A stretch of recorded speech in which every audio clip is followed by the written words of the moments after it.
Hey, what's up, y'all? Sinister here with another review. And I'm here talking about Risky Chronicles and the Curse of Destiny for PC. It's also available on the Switch. Before I go any further, I want to say a shout out to the devs for the review code so I can go ahead and discuss this for y'all. With that being said, let's begin. What's this game all about? You may see this is a kid-friendly version of Indiana Jones on a 2D and 3D plane. You play as Risky, an explorer who journeys to different lands, taking on danger from every corner.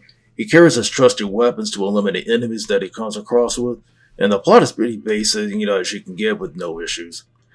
Moving on to the graphics, the game looks amazing with the bright color schemes, and you get good light on certain levels, like the temple, for example.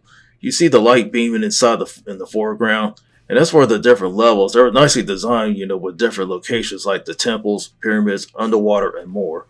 The character sprites are nicely detailed like Risky and the enemies, respectively.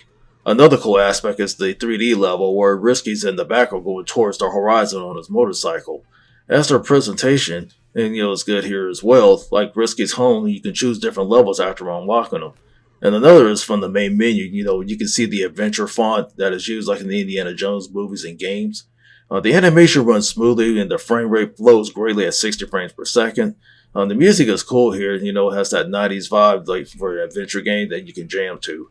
There are a few voiceovers, like when Risky or the human enemies die, and they scream, when they die. And also, you can hear the announcer in between levels when he says, "Get ready." But overall, the devs used the Unity engine to make this game happen. And finally, let's dive into the gameplay. And let me tell you, the controls are good here on the PC port because you can't go wrong with a controller or mouse and keyboard. The mouse and keyboard take time to get used to, but eventually it gets better. Risky, carries a few weapons like his trusty gun for long range, a knife for melee, and the bombs for mid-range attacks.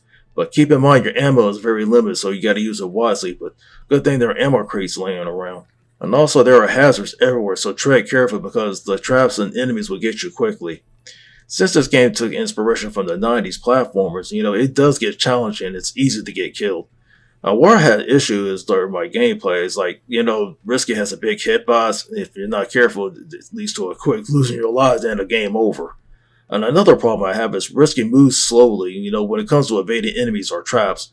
Especially, when it comes to him climbing ladders and, there's times like a trap can shoot an arrow at an easy death. But however, on the flip side, when it comes to fighting the bosses, they have attack patterns that you can spot, easy to learn from. But in case that you die and you continue on, you can warp to the boss instead of playing through the level all over again, which saves time. Fans of platformers will enjoy this game at home or on the go on the handhelds like the Switch or a Steam Deck.